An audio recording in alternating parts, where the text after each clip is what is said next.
Hey guys, welcome back to Seller Sessions. We've got another session, in-session Q&A. This time we bring in Mitchell. Amy's here. Brandon, we are awaiting for his arrival, which I think he's just popped up at the bottom in the green room. There he is. Look, when he said I'll be on time, he meant on time. He swiftly went through all that traffic, that hot traffic, driving along in his state-of-the-art thingy-mobile. What is it? A Tesla? You got a Tesla, haven't you? Brandon. Yeah. You got a Tesla. Can you hear me? And I can hear you. And I was and so you just close. got, I was got there. You are rushing. Yeah. But you made it. Yeah. Through the Miami heat. I 100 degrees. have my son with me, so like he's with me for the summer, so it was a little bit more getting ready than usual. Cool. All right. So quick introduction. Mitchell, do you want to give everyone a little bit of background on yourself, please? Yeah. So my name is Mitchell. I just graduated college. I'm 23. I graduated this past May, and I started selling on Amazon starting in January. So it's been about a 7 month, almost 8 month journey on Amazon, and we're about to hit 6 figures within the next month. And we are, currently on this journey to try to hit 7 figures soon. Excellent. And today. Yeah, I was going to say, congratulations. I love seeing younger people coming into the game as well. I've noticed, I don't know if you find this as well, Brandon, there's a lot of people at 35 to 50 range. It seems to be like that. That's the catchment age of a lot of Amazon sellers. So it's good to see some fresh blood coming in, like as young as you are, and that's not being patronizing. You're 23. I'm like... nearly double your age in some cases. So no, it's good to see new people come through. And like as you said, you just left university or college, and you're starting your own business. Like some people just start out, they'll go and do a load of different jobs first, and then discover they want to be an entrepreneur. So it's great to see you early doors. Brandon, would you like to give a quick introduction on who you are? There are very few people living under a rock who don't know you. Been selling for 4 years. We're 8-figure sellers. We'll cross close to 12 million this year in revenue. We've got 9 brands. 7 of them are active on Amazon. The other 2 we don't sell on Amazon. And I also teach. I have a college level course called Seller Systems, and I have a masterclass that I teach. That's me. Excellent. Amy?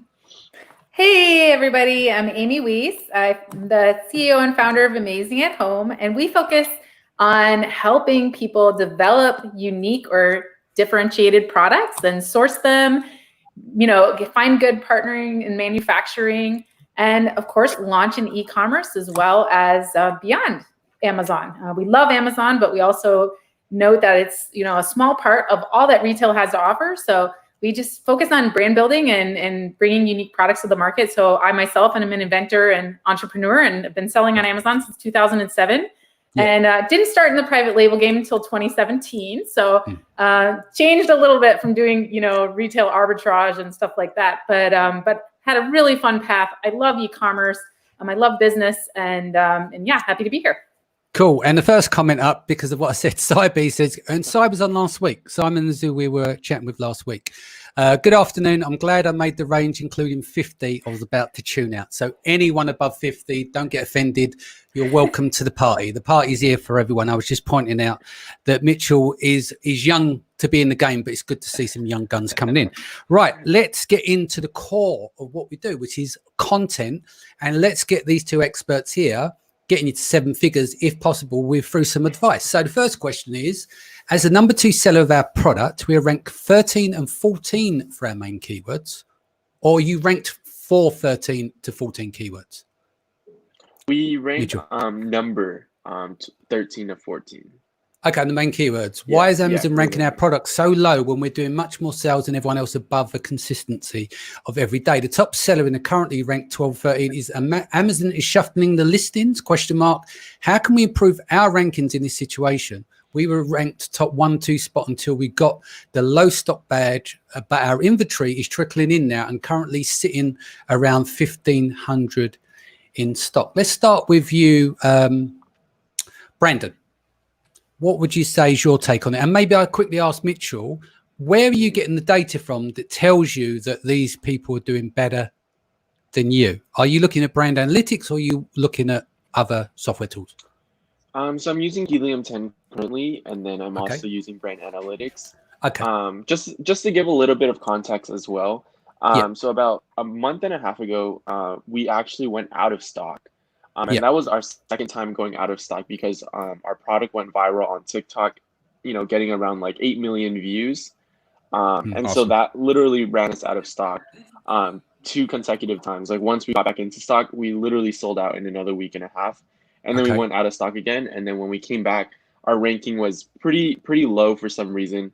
And then consistently after that, we've been ranked 12 and 13 for our main keywords that we used to make most of our sales on. Okay, so the Yeah. one last question before handing over to Brandon. Mhm. Did you go out on your shield, or were you messing around with the price to slow down the velocity? I want to say that we did mess with the price a little bit, Okay.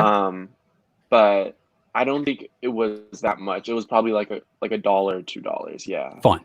Cool. All right, Brandon, do you want to kick that off and then hand over to Amy for scooping up in and around Brandon's comments? So how many keywords are you ranked in the top 24? Like top 10, top 24? I would say at least a good 10 keywords for those similar keywords. Yeah. How many keywords do you know? How many keywords you should be ranked or trying to rank for that have at least 300 or 500 search volume that are relevant? Have you looked at your competitors to see We've what looked they're at our ranking? competitors. Okay. Yeah. So here's how we do this, right? So this is the toughest part for a lot of people to grasp, is that what we do is that we do a what we call a master keyword list. So we'll take that Cerebro tool that they've got in Helium 10.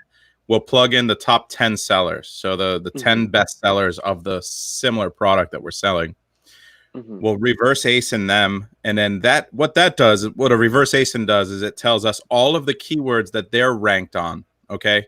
Now that just means indexed on. It could be that they're on page 15. It could be that they're on page 1. So it's important that you manipulate the data a little bit. So we download the spreadsheet, and we will find it'll give you the position of every single competitor, all 10 of those on each keyword. Okay. Now here's the logic behind what we do. We create a separate column and we call it relevancy, and we count how many of the competitors are ranked in the top 45 or top 30 of a keyword. Because just logically speaking, the more competitors that are in the top 30 or top 45 of a keyword, it means it's probably more relevant. Got it. Right? Okay. Yeah. So that gives us what we call our relevancy score. Now, once we're all said and done, we'll make sure that we're only looking at keywords with a search volume that'll drive a sale every day or every other day or every third day. So at least 300 to 500 search volume a month. Then so we get rid of the rest. Once we have we sort it by search volume, then we have all by relevancy. We have all the zeros and all the ones. We'll sort through the ones to make sure no one's really missing any, because sometimes there's some hidden gems. We'll delete the rest. Now you'll end up with that master keyword list that'll basically tell you have 120 keywords that you should be that you can target that will generate sales for your products. So this is the answer to that question that I always tell people to ask. This is the magic question that popped up for us that helped us propel into 7 and 8 figures. It was how are our competitors getting their sales? This is how we analyze a product. This is how we make a decision whether we're going to do a product. Okay. Now, the fact that and it's very common, you don't need to take this, a lot of people do this. You don't know what you don't know. And you don't know that there are probably 50 or 70 keywords that you could be ranked well for that would drive sales for you. And my guess is that the answer to your question of why those 10 or 12 people are ranked ahead of you, it's not because they're converting better on that particular keyword or that they have a better click-through rate necessarily on that particular keyword. It's because they're ranked better than you on a lot more keywords. And then that aggregate sales level or the aggregate click-through rate and performance on those other keywords are propelling them ahead of you, because there's the ranking juice that you get every time you make a sale. So the other answer to your question is you have to know the formula for how Amazon ranks a product, and it's basically what we call a quality score. Okay, and it takes into account your click-through rate, your conversion rate, the total number of revenue that you generate. So it's not number of sales, it's revenue, and it's your relevancy to that keyword. You combine those four things over a bunch of different periods of time because they actually average those out, and they give you like a 1 day average, a 3 day average, a 7 day average. The newer averages are weighted heavier, but the older ones are still there. That's why if you're going to take your product now and try to rank it, or an older product and try to rank it, it takes more time because you have to overcome all of those older averages. Those are still being factored in, right? So that's why relaunches take longer. So understanding how ranking is done with Amazon, and then understanding what keywords to even target, how to build your listing. So you could use that master keyword list, and then you can properly write your listing. You can optimize it. You can target those keywords with marketing and launches. So the foundation of what you have going on is important to answer the question of why we have a few keywords that we're not performing well on. Why? Yeah, there's just so much more to dive into there. Okay. Makes sense. So I've got a little bit of a different view on this. I agree with Brandon 100%. We just take different techniques to get there, right? So Brandon's using Helium 10. I use a tool from Seller SEO called Listing Lightning. And what it does is it takes that main keyword and it does what Brandon just did for you. So it takes your main keyword and it searches across the internet, including Amazon, and it looks at the most relevant pages for that keyword, and it gives you the exact phrases that you should use in the exact order in your listing. So you can literally take your existing listing and copy and paste it into there, and it will tell you what you're missing. So it's a really great way to cheat in terms of you don't have to actually grab that whole keyword list and put it in a relevancy because it gives you the relevancy already completely in order. And it tells you what you're missing. So it's a great way to be able to fix your listing very quickly. I use it as my cheater tool all the time. I had a client who was in the beauty category and very, very competitive category, right? And he asked me, he's like, Amy, he was on page 2. He had done ManyChat, all these ranking strategies, everything. And he said, Amy, why are my competitors ranking for 1,500 plus keywords? How are they ranking for all of those keywords? And I told him, I said, look, every phrase in your listing represents a search that you are or are not showing up for. Every relevant phrase that is missing from your listing, that is in your competitors' listings, are searches that they're showing up for and opportunities for sales that you're not getting. And as Brandon was talking about the aggregate of all of, the ranking, parts of the algorithm, right? If you're not showing up for those searches and you're not getting opportunities for sales under all of those phrases, they're going to be ranking more. So what we did is we optimized his listing with those phrases. We used this tool, right? And now he's ranking for 1,800 keywords, the most in his category. And his conversions have improved. And, it's been incredible. So that's a cheat, that you can use. That's a cheat tool that you can use to do that. But if you already have Helium 10, you can do exactly what Brandon said and put it in relevancy. It just takes a little bit longer. So I cheat in that way. But just think of every phrase that you use as a search that you're showing up for or that you're not showing up for that your competitors are. And remember, that's going to improve your PPC as well.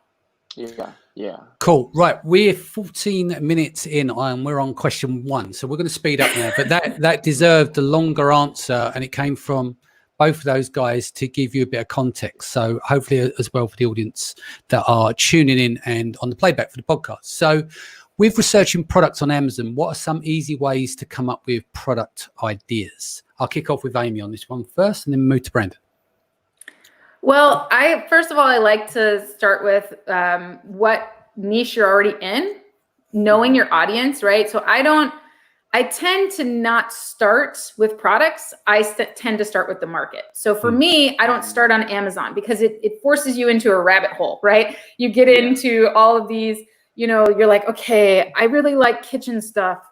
Oh, but pots and pans, those are saturated. What do I do, right? Where if you start focusing on, okay, well, what are people in the kitchen market looking for? What's going on in the kitchen market? So I always start off of Amazon and I study the market and I look for what customers are looking for, what's trending, what they're DIYing, all those kind of things. And then I go on Amazon, and I don't even use product research tools for this. I just go on Amazon on page 1 based on what I know about what's trending in the market and where my opportunity is. And I go, okay, can I reasonably rank on page 1 for this keyword? I ask myself, okay, how would the customer find my product idea, right? What keyword is it going to fall under? And what does the competition look like on that page, right? And then, of course, I use some product research tools at that point where I can do some competitive analysis, look at, what kind of keywords are they ranking for? How expensive are those keywords? You want to look at all of that, the big picture ahead of time. You want to make sure that your product idea is validated and profitable. So. Cool. Brandon? Yeah, there's a couple different methods that we use. So probably 3 different methods. One is that you can type in an audience, like who your audience is, into Amazon. And it doesn't matter if they're on page, that product shows up on page 1 or on page 20, because if a product is indexed for an audience, like I'm not going to search for fishermen and I'm not going to buy a fisherman, right? Like if I search for fishermen, I'm looking for something for fishermen, right? So if the product shows up on page 10 for the search result fisherman, it's probably relevant to that audience, to fishermen. And so what I'll do is then I'll just browse through like the first 50 pages of fishermen, and I'll look for products that are selling at least 10 or 20 or 30 a day. And then I'll back it up from there.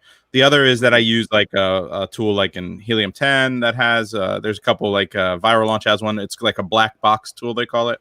You type in some criteria, and then it spits back a bunch of products to you that fit a sales criteria, like velocity criteria.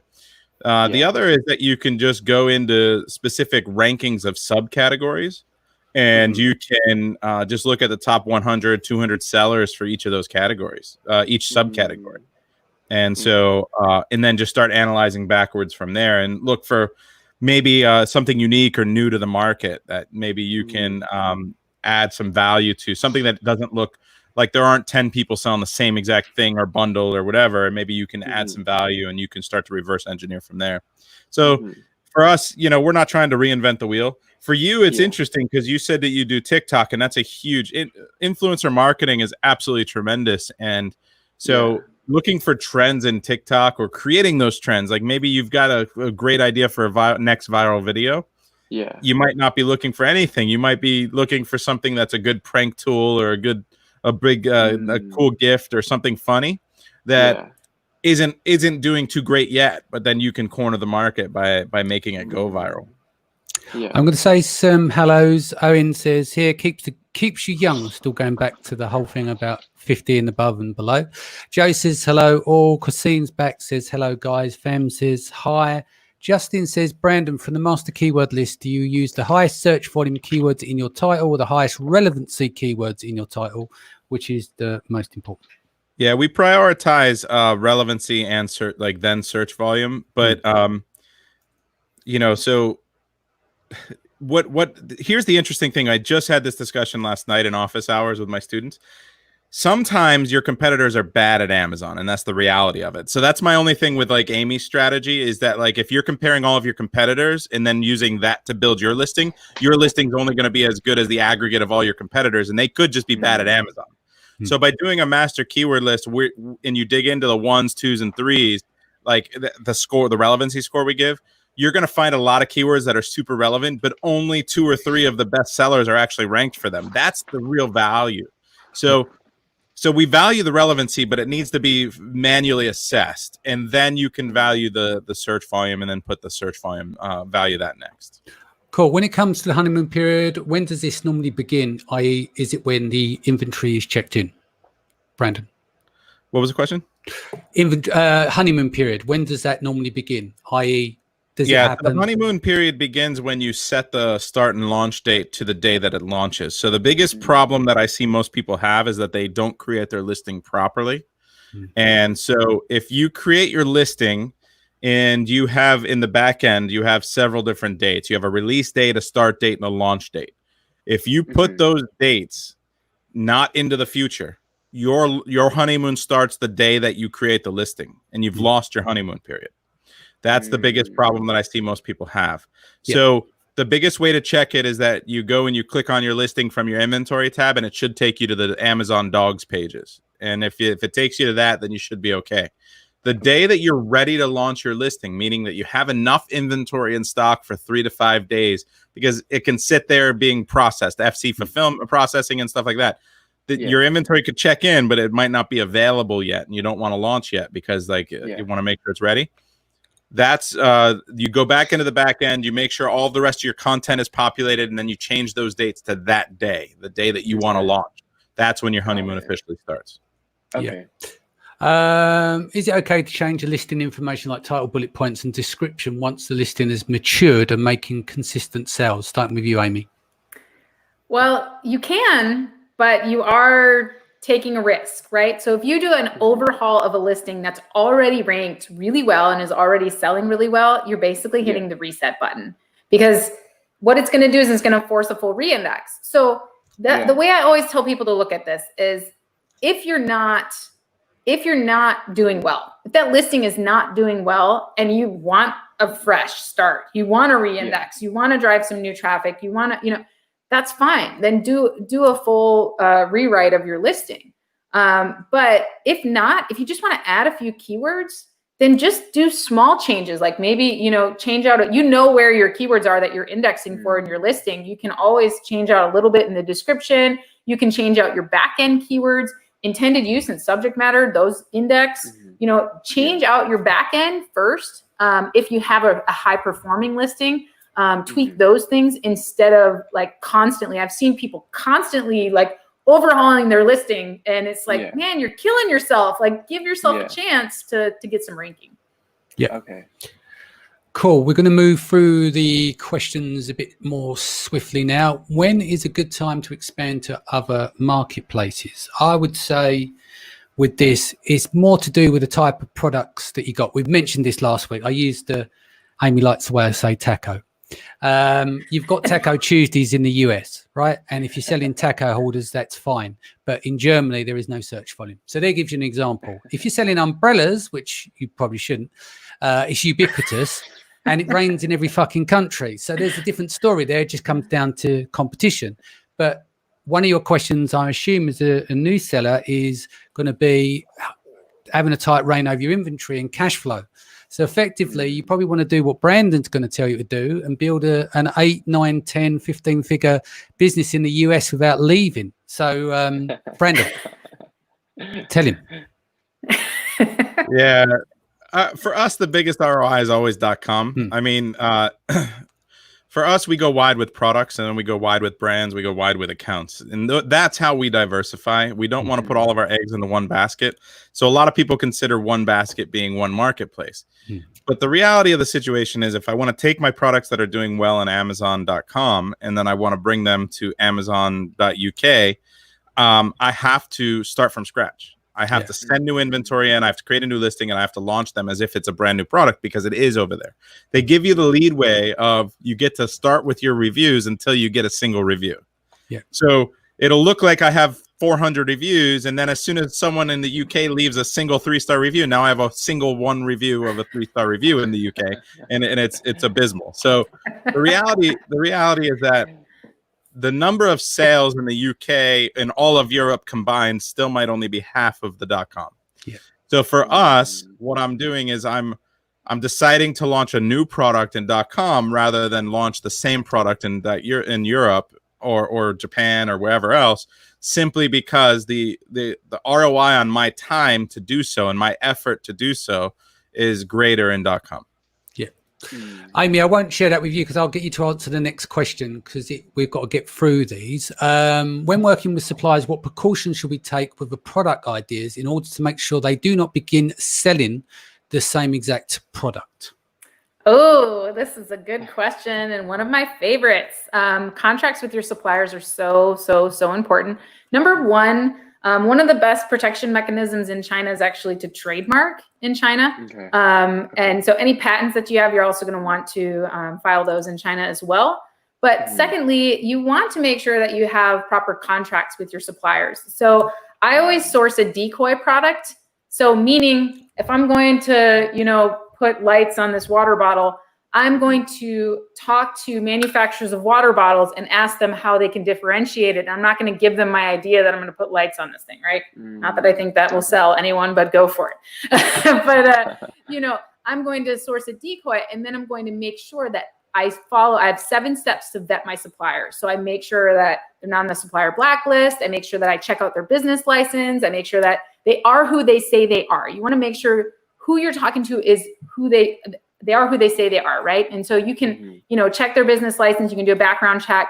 And then when you're actually, you know, they are who they say they are, and they're a good partner for you, that's when you have them go ahead and sign contracts. Now, I have an attorney in China.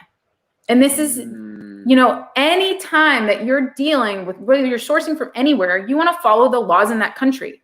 You don't want to go to China with your NDA in English and you don't even know, you don't read Chinese, they don't read English. And here, can you sign this and not copy my product idea? No.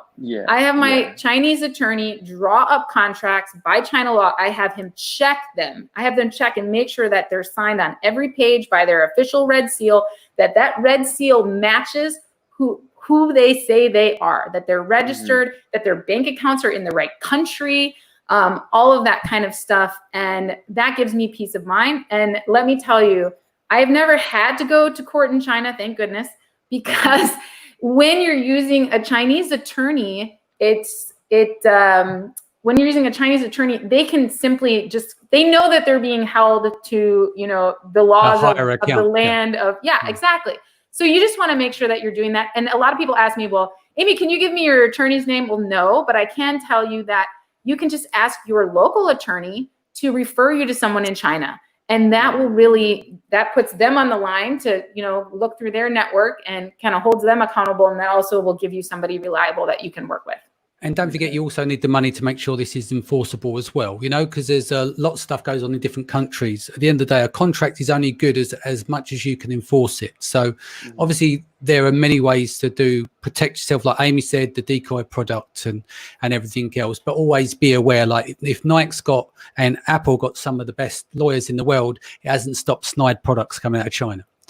Here we go. Where can you source products besides Alibaba? So hand that one to Brandon. Yeah, I mean, we use 1688. For us, the difference, just really quickly, 1688.com is a Chinese wholesale site that's in Chinese. Basically, it's where the large factories and the large distributors target Chinese brokers for wholesale.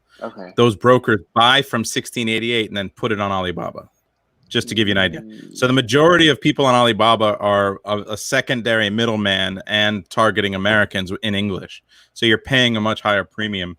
There are some challenges with translation and communicating. You need to download WeChat. You need to know how to translate.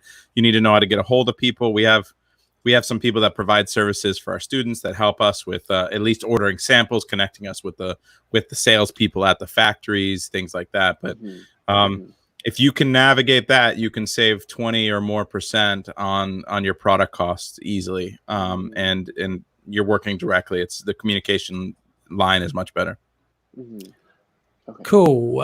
Number 8, is it worth it to run PPC on keywords that have a high ACoS and only breaking even? How do you know which keywords to stop running on your PPC? I'll throw in a couple of bits there. There are people have various different strategies. Some people will happily work to break even, but won't go above because they don't want to end up giving away 2 units for the price of 1 because you haven't got a business, but they'll use the first unit as the point of break even to help with their ranking. Some people want to try and be profitable, but that's not always possible either.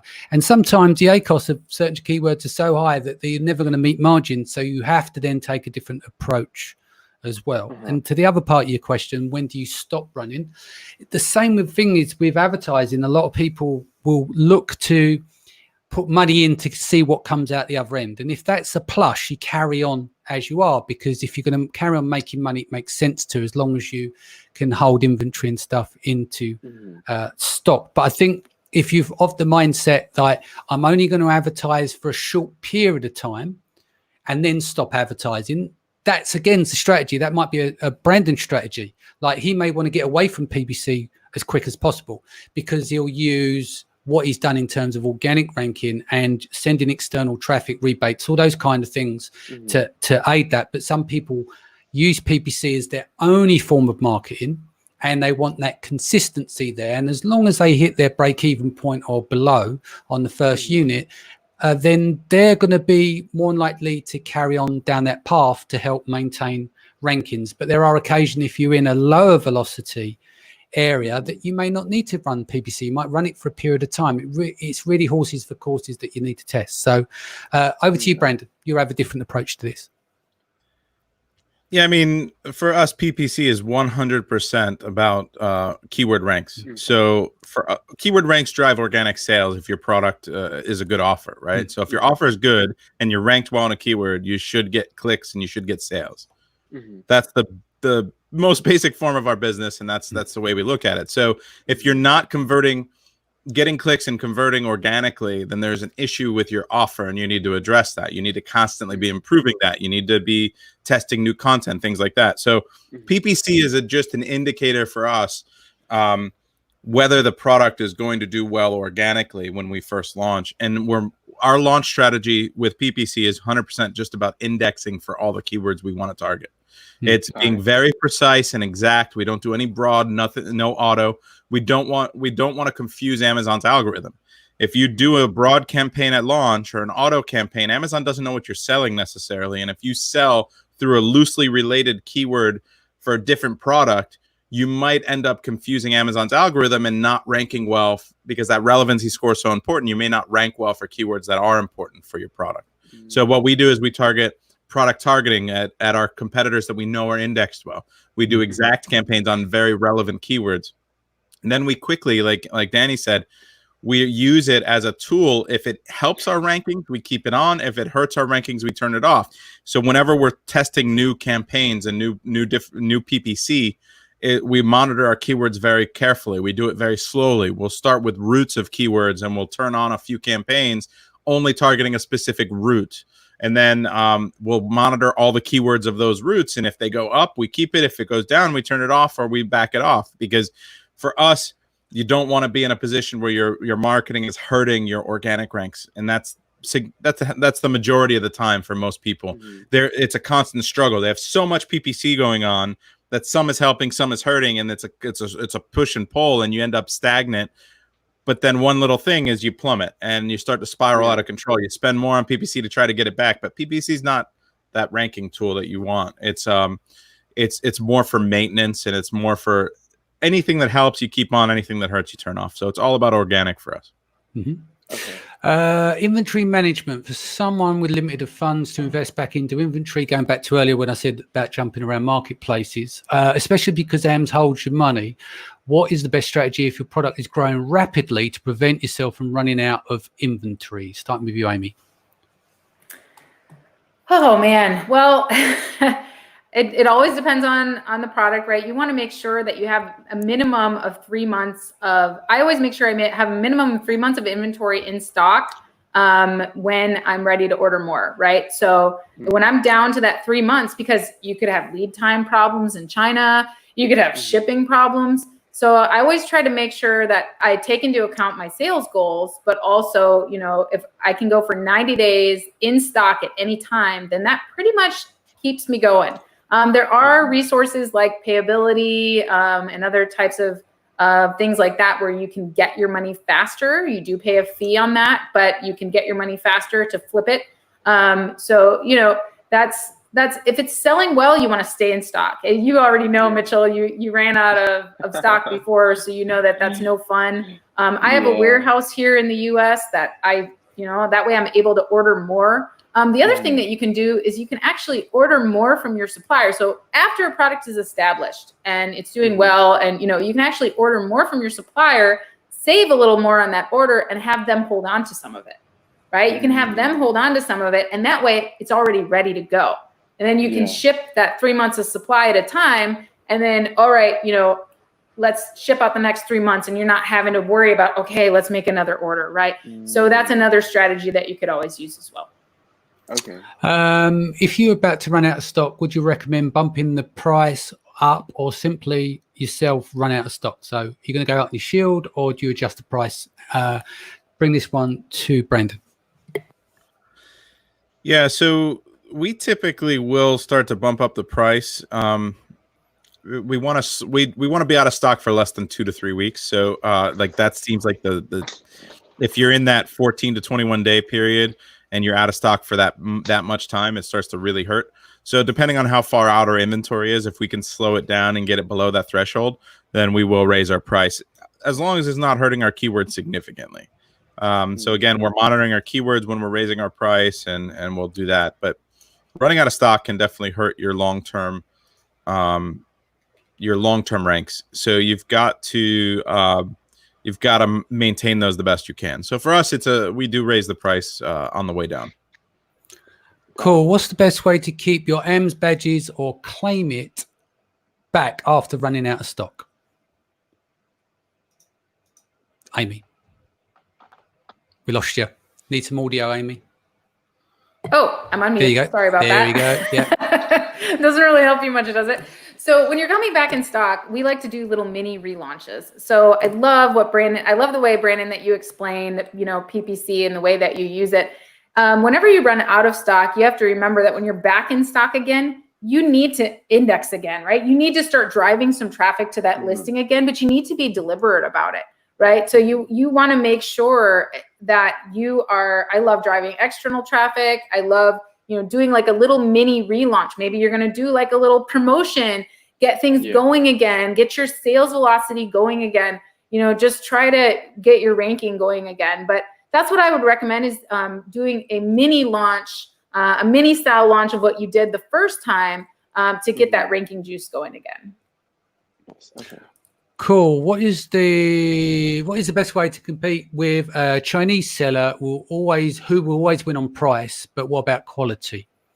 So I think the addressing of Mitchell's question here is about price and quality, but that doesn't always reflect well back with each other. Normally it's like a really cheap price reflects on how poor the quality is.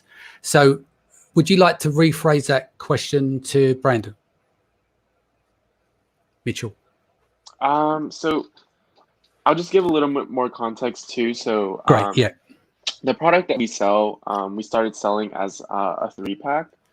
And then about a couple weeks later, pretty sure it's a Chinese seller. They came out with a 6-pack of our product at pretty much the same price as ours. And so we've been able to basically have 50% market share with them for right now, at least, because we've built up we have a lot. I would say we have a lot better packaging. We have a lot better what's it called? Branding. Reviews and branding. Yeah, branding. Yeah, for sure. Like when we got on TikTok, everyone saw our box and our brand name. So that's why they were purchasing ours over, the other sellers. But in terms have you got a badge on it says "as seen on TikTok" rather than "as seen on TV"? Yeah, we literally just put that on. Yeah. But like I said, that's the hard part. We're thinking about the long term. We can't forever stay in front of him if he's selling the same price at a higher quantity. So what's your take on that? Yeah, so we compete with them on a regular basis. I mean, price is the biggest driver for sales in a lot of markets, unfortunately. So if you've got a gimmicky type product that is costing you $1 or $2, to land, and you're trying to sell that 3-pack for $25, and they're selling a 6-pack for $25, they're still making $12 a sale. You're making 14 or 15 a sale. Your margins are insane, and so they're just exploiting that in order to take advantage.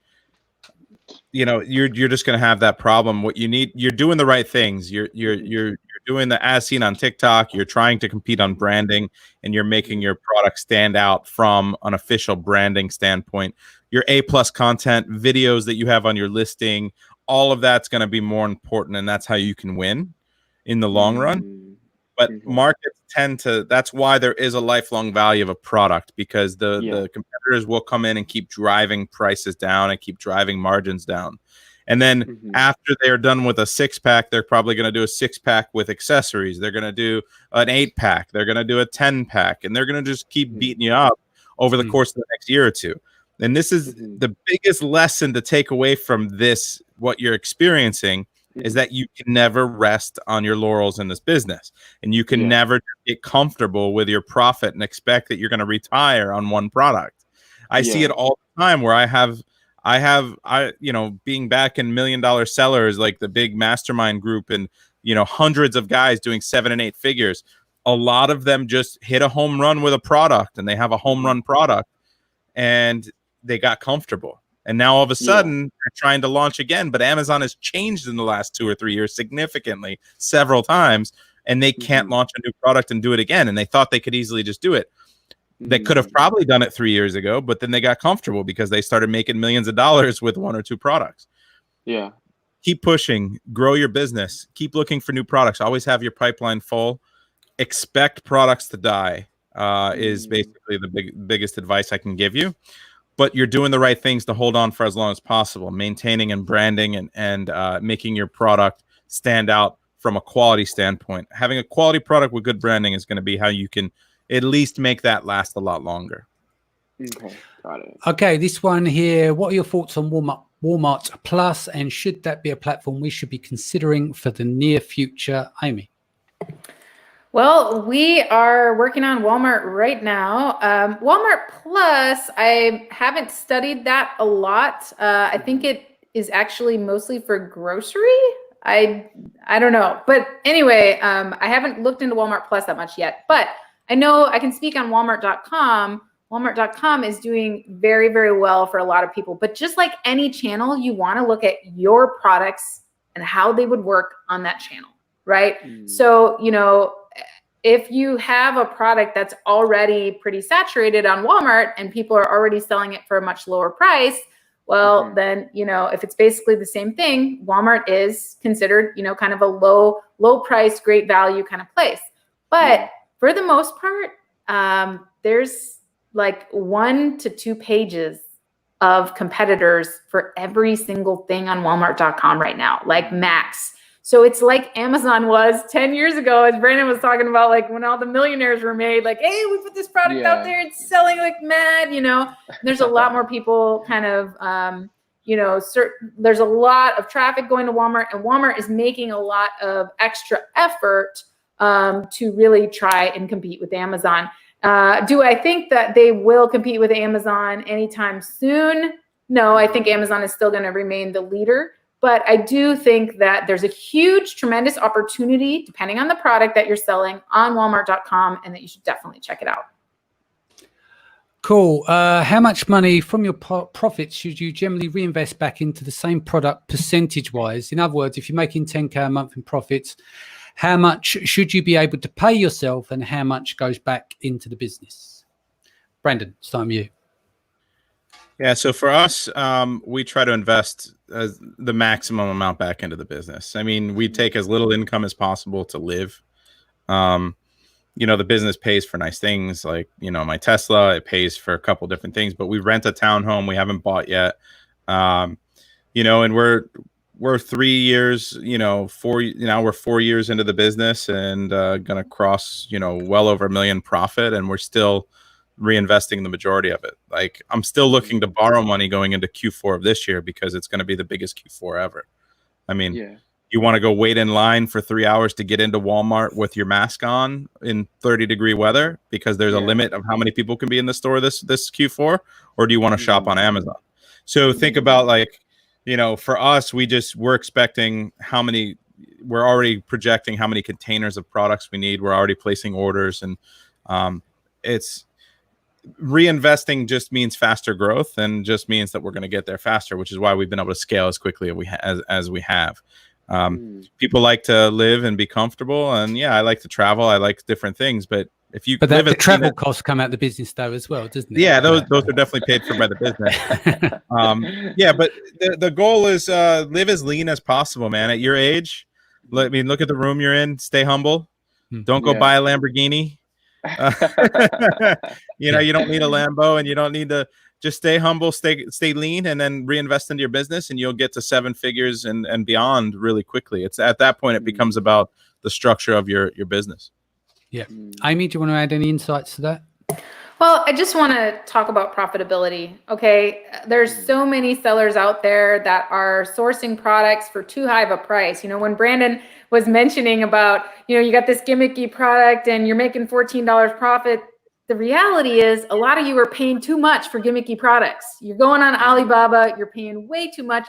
The third parties on Alibaba, they know, you know, that they can charge you that much. They know by the way that you talk to them that you don't necessarily know what you're doing and that they can charge you a premium price for that product. So a lot of you aren't making any money. And so I would love for you to take the time to really look at your margins and make sure that after PPC, you know, that you're actually profitable, right? After your expenses. And really, I try to have a 7x multiplier minimum on all my products. And what I mean by that is if I source it for $1, I can sell it for $7 or more, right? So that's on Amazon. I like to have a 10x multiplier. So if I source it for $1, I can sell it for $10 or more, right? Obviously, you would not want a $10 product on Amazon that you source for $1 because Amazon. And you don't want to be running PPC on a $10 product. Yeah, exactly. But you get my point, right? So if I source it for $10, I better be able to sell it for 70, right? So that's what I do. That's, you know, an easy way to do a multiplier. And then, you know, that leaves you plenty of variables for your shipping and things like that. But yeah, just make sure people that you're running your numbers, right? I mean, really pay attention to what you're making money on, where you can improve, where you're spending extra money, because profit is the most important thing. We can all be 7 and 8 figure sellers, but if we're not putting any money in our pocket at the end of the day, you know, and I completely agree with Brandon, we got to keep reinvesting, keep reinvesting. Yeah. I didn't pay myself at all for the first 1.5 years of my business. If we study the retail business model in general, most retail businesses are not even profitable until after about 3 years because of inventory, right? We got to keep investing in inventory before we can take a check before that if we want to, but it's going to prevent us from growing as fast as we could. So yeah, I'm 100% with you guys in terms of let's keep going. Let's keep reinvesting in the business. Let's live lean. We don't need that Lambo yet. It's good stuff.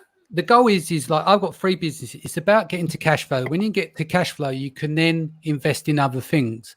And so like if I ever start anything new, which I do outside of the realms that we got, I use existing cash flow from like, so I've got what I pay myself and I still pay myself lean, and like I use the business to travel and all that kind of stuff.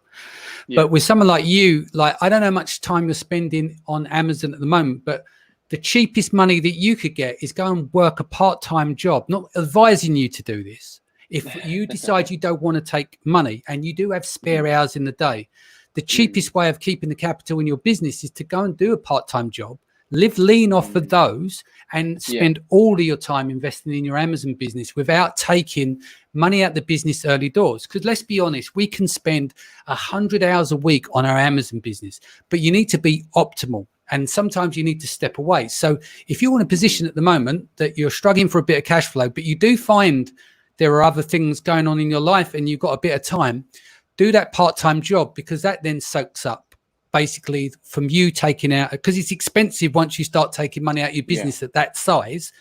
You want to live lean, like Brandon said, 2-3 years. And that's when you get to live your life. You're still only 26. You're still a fucking puppy. Do you know what I mean? So what is your lifestyle at the moment? What are you doing? Are you working part-time or anything? Or is it just you're relying on the money from the business? So currently I am actually working full-time right now. There you go. Yeah. So you should be touching that money. Yeah. I think the hardest part for us with our business is that every month that we bought more inventory, it always wasn't enough. So every time we bought more, I think we started back in January, we started out with like 2,000 units. 2 months later, we bought, 4,000 units. A month later, we bought like 6,000. And this last purchase order, we just made a 9,000 purchase unit order. So that was insane. So like, we haven't even seen any of it. Like once the money goes into our bank account, it's gone. It's basically gone. So Are you like, saving I money mean- on those larger orders, Mitchell? Are you saving money? Are you working with your suppliers to get the prices down on those larger orders? So we tried to get the prices down, but they wouldn't budge on that price. So that's one thing. And another thing You're not is being that aggressive enough. You really need to beat them up. At least get terms. So to help with cash flow, you should at least be beating them up and saying, "Look, we'll give you 30% down, 30% on shipping, and then 40% after 30 days." You could even do like 30, 40, and then 30% after 60 days, right? So there's always some kind of middle ground. Like if they won't budge with you on price, then get shipping, get payment terms, and then I always do payment terms from very beginning. Yeah, work on it from very early on, and then if your third, fourth reorder, you should definitely have terms with your factory. You should tell them, look, like we need some help here, so we stop running out of inventory. It'll help both of us. We'll sell more units. We'll buy more from you, and so, but we need a little bit of help with the terms. We'll give you the majority of it down. You're covering their costs with 50 or 60 or 70% of that product cost. So yeah, if you give them at least that much, and then the rest they finance for you. You know, and push that payment out for you, it's going to help both of you. Cool. So what's the story 12 months from now, Mitchell, from all the advice these two are giving you? You're going to hit that 7 figures, and then we'll still park that Lambo for a little while. Get yourself to some multiples. It's an expensive business. As soon as you drive that off the drive, it's lost its value anyway. When you get to when you grow up and be like Brandon, you can get yourself a nice Tesla, couldn't you? Sure, I'll go for a Tesla. You go for a Tesla. Did you enjoy it? Was that okay? Used, at least get it used, because like I'll pay 65 or 70,000 for something instead of 120. Right? Yeah. See, that's still clever. So he's still got a nice motor, but he doesn't tell everyone that when he goes to the place and he does a nice little video on Instagram driving off the drive, but no one knows it's secondhand, so it don't really matter. It still looks good. Yeah, I'm only joking, Brandon. Thank you, Brandon, for joining us today. Thank you, Amy, as well. So, Mitchell, did you get plenty out of that? There's stuff to take away to apply to your business. That was wonderful, guys. Thank you so much. I hope to keep in contact with you guys as well, and add you on all the socials and stuff.